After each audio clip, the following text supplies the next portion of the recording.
এই ঘোষণাপত্রে আপনারা যেরকম ভুজুং বাজুং দিয়ে জাতিকে বুঝাইছেন, আপনারা এই জুলাই সনদে সর্বশেষ বলেছেন, আমার হাতে প্রধান উপদেষ্টা মহোদয় 5ই আগস্ট একটি দীর্ঘ বক্তৃতা করেছেন। এই বক্তৃতার পুরো কপি আছে। এই বক্তৃতা অনুযায়ী উনি বলেছেন শীঘ্রই জুলাই সনদ বাস্তবায়ন হবে। এই জুলাই সনদের জন্য 19টা মৌলিক সংস্কারে সবাই ঐক্যমত্য পোষণ করেছে।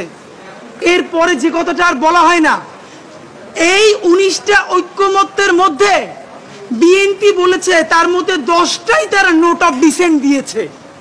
তো নোট অফ ডিসেন্ট কি? নোট অফ ডিসেন্ট হলো আপাত দৃষ্টিতে আমি এটা মাইনে নিলাম, কিন্তু আমি আসলে এইটার সাথে একমত না। তাহলে বিএনপি এই 19টার মধ্যে যেই 10টা নোট অফ ডিসেন্ট দিছে, সেই 10টাই তো মোস্ট সিগনিফিকেন্ট জায়গা। ঠিক। তাহলে বিএনপি সরকার গঠন করার পরে এর একটাও যদি বাস্তবায়ন না করে, তাহলে আমরা কেমনে বিএনপিকে ধরবো বলেন? মানে এর আইনি বাধ্যবাধকতা কোথায়? বিএনপি তো তখন বলবে, কেন ভাই, আমি তো বলেই দিয়েছি স্বাক্ষর করার সময় যেখানে আমার দ্বিমত আছে, এখন আমি এটা পারতেছি না বাস্তবতায়। মজার ব্যাপার বলি, সরকারের কয়েক জায়গায় জিজ্ঞেস করেছি, বলেন তো 19টা মৌলিক সংস্কারের মধ্যে আপনাদের কাছে একটা মোস্ট সিগনিফিকেন্ট কোনটা? তারা বলেছে সংসদের উচ্চকক্ষে পিআর ব্যবস্থা আনুপাতিক হারে। এবং আপনাদেরকে জানাই রাখি, সংসদের উচ্চকক্ষে যে পিআর, বিএনপি এখানে নোট অফ ডিসেন্ট দিয়েছে।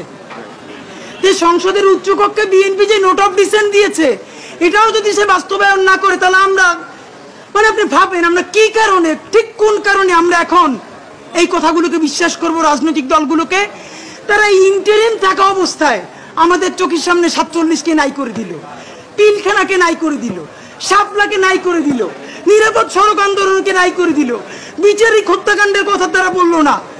যেই তারা ক্ষমতার মসনদ পেয়ে যাবে, এই কথা বলার পর যে আমরা আবার জেলে যাব না, তার প্রমাণ কি আপনাদেরকে বলে? তাহলে আপনারা এটা কি চান? ডক্টর ইউনূস সাহেব, নাম্বার 2, আপনাকে বলতে চাই, আইনি বাধ্যবাধকতা আমাদেরকে অন্তত 20 জন শহীদ পরিবার বলেছে। ডক্টর ইউনূস সাহেব কি এইগুলো সব সামনে সংসদের জন্য রেখে দিতেছে? তাহলে সে কি করবে? প্রধান উপদেষ্টা, এবার আপনার জন্য স্পেসিফিক 3-4টা আমাদের কথা আছে।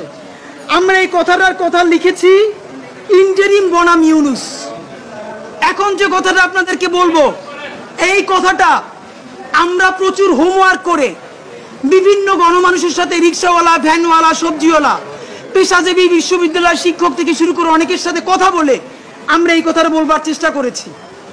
ডক্টর ইউনূস সাহেব, আমরা এখন পর্যন্ত যতদূর বুঝতে পেরেছি, আপনার ক্যাবিনেটের অলমোস্ট সকল উপদেষ্টা প্রতিদিন আপনাকে একটা আর্মি কুয়ের জুজু দেখাচ্ছে। ঠিক। আপনি সচিবালয় সংস্কার করলেই আর্মি টেক ওভার করবে।